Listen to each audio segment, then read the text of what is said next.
Welcome to Occult Unmasked.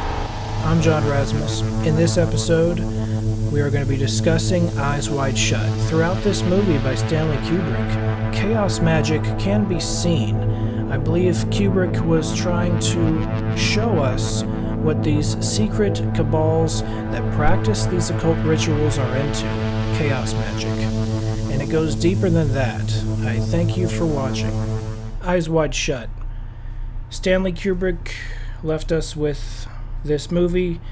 There is most likely some important information hidden in the movie.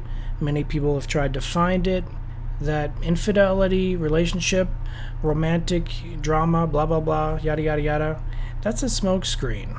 First of all, Kubrick used a novella called Trauma Novella, Dream Story, from 1926. He used this novella as an excuse to bring up the subject of these secret cabals practicing these occult rituals. There is also a movie based on this novella that was released in 1969. It's in German, but you can watch a subtitled version on YouTube for free.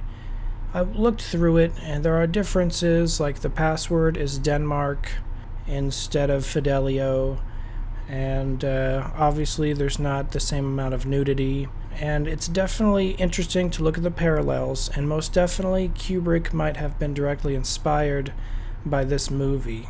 But this video is going to focus on the rituals that they practiced in Stanley Kubrick's Eyes Wide Shut. Specifically, what occult rituals are being practiced in Eyes Wide Shut. Specifically, chaos magic is being used and performed in the ceremony in Eyes Wide Shut.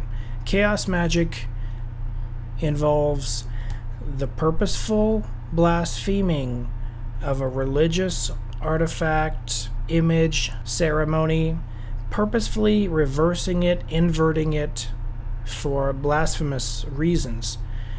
These occultists who practice chaos magic believe that they can pretty much summon a demon or summon some type of magical effect by purposefully blaspheming a religious artifact, ceremony, whatever the case may be.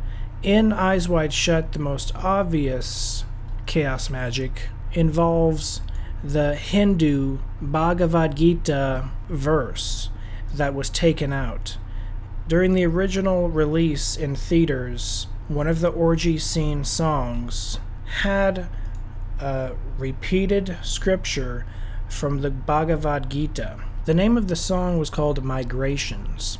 When the Hindus protested the movie and demanded Warner Brothers take it out of all DVDs, of all soundtracks, Warner Brothers complied. They had to rehire the musician, rehire the singer, and reproduce the song without the verse. The verse can be seen on hindunet.org, and it's a verse in the Bhagavad Gita which looks like this when translated into English, and this is according to hindunet.org.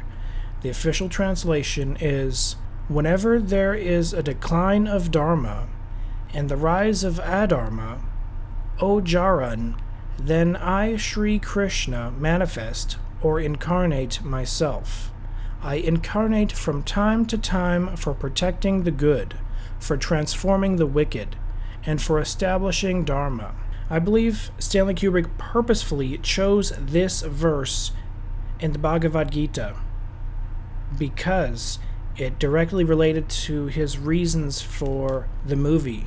His reasons for the movie were clearly to out the Illuminati, or out these secret cabals that practice occult rituals more specifically, and chaos magic even more specifically on top of that. So the Hindus protested Warner Brothers to take it out because they knew that that sacred verse from their sacred scripture being recited over music during an orgy scene was clearly blasphemous in their eyes. They immediately recognized it as very blasphemous. And that was the purposeful, intended use of the verse, by Stanley Kubrick showing the type of chaos magic that these occult practitioners practice. There are at least two forms of chaos magic that are easy to be seen. This recitation of the verse from the Bhagavad Gita is the most obvious one. The second most obvious chaos magic in the movie is the cardinal priest-looking guy who resides over the occult ceremony. He's like the pope of the ceremony. He dresses all in red. He has a gold mask. He has a cane. And he's holding an incense burner. And that incense burner is called a censer. It's a hand censer. It's specifically a hand chain censer used by the Catholic Church. And it's also a form of chaos magic. Clearly, this is not a Catholic ritual. Clearly, this is not a Catholic ceremony. This is a ceremony using a Catholic artifact in a blasphemous way in an attempt to use chaos magic to summon either a demon or summon a magical effect.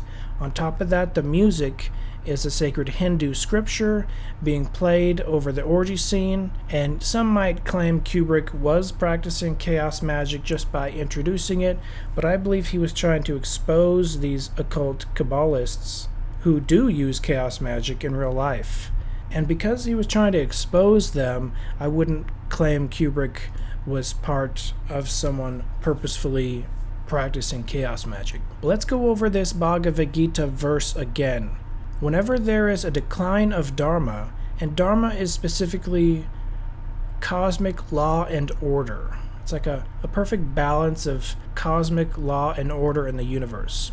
And the rise of Adharma, and Adharma is the opposite of Dharma. It is an unbalance of cosmic law and order. Perhaps too much evil, too much good.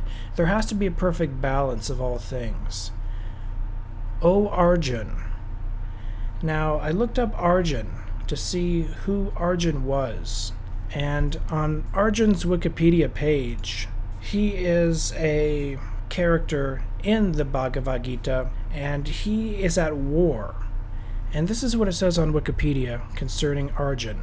As the battle draws close, Arjuna, which is another name for Arjun, is overcome with self-doubt about the righteousness of the war against his own kith and kin. He is distraught at the thought of having to fight with his friends and family, such as his dear teacher, Drona, and grandsire Bhishma. It was then that Krishna took charge and explained the necessity and inevitability of the war to Arjuna. I believe it's very possible that Kubrick saw himself as this Arjuna character. Take a look at Arjuna. Here's a statue of Arjuna. He looks like a badass. He has a bow, an arrow, and he looks like he's pretty skilled with it.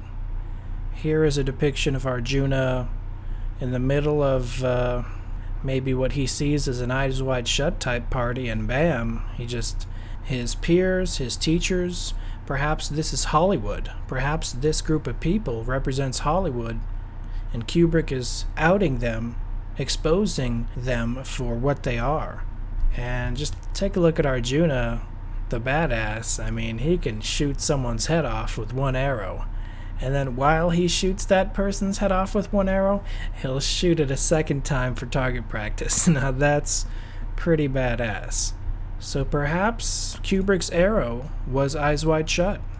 Perhaps he picked that verse to expose the chaos magic that they're into, and at the same time parallel the Arjuna character going to war with his family and friends, or Hollywood, specifically the Hollywood elite cabals that practice these dark occult rituals. No doubt Kubrick was invited to at least one of them. Here is the rest of the verse out of the Bhagavad Gita.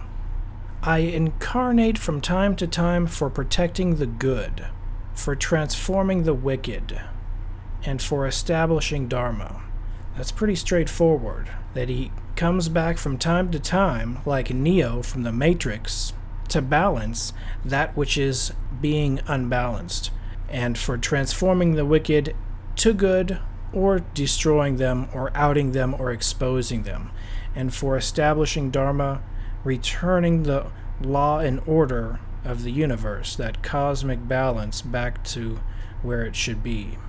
For those that doubt that Kubrick was inspired by the Hindu scripture, the Bhagavad Gita, Chapter 6, verse 10 clearly parallels the title of the movie, and in my opinion, it's where Kubrick got the inspiration for the title of the movie itself.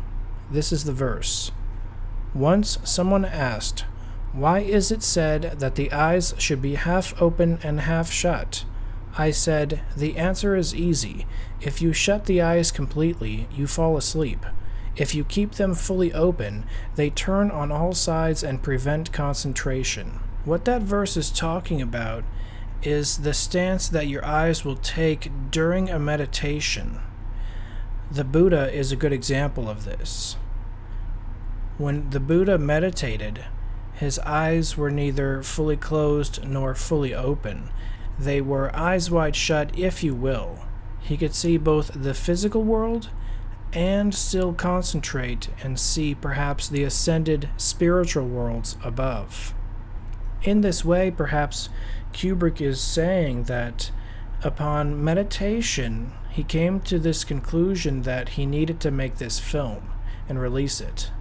There are those that claim Kubrick died 666 days before 2001, but that's false. I looked up the numbers myself. I also heard another false thing of someone claiming Kubrick died 3 days after handing it over, which is false. Kubrick died 5 days after handing over the final cut to Warner Brothers.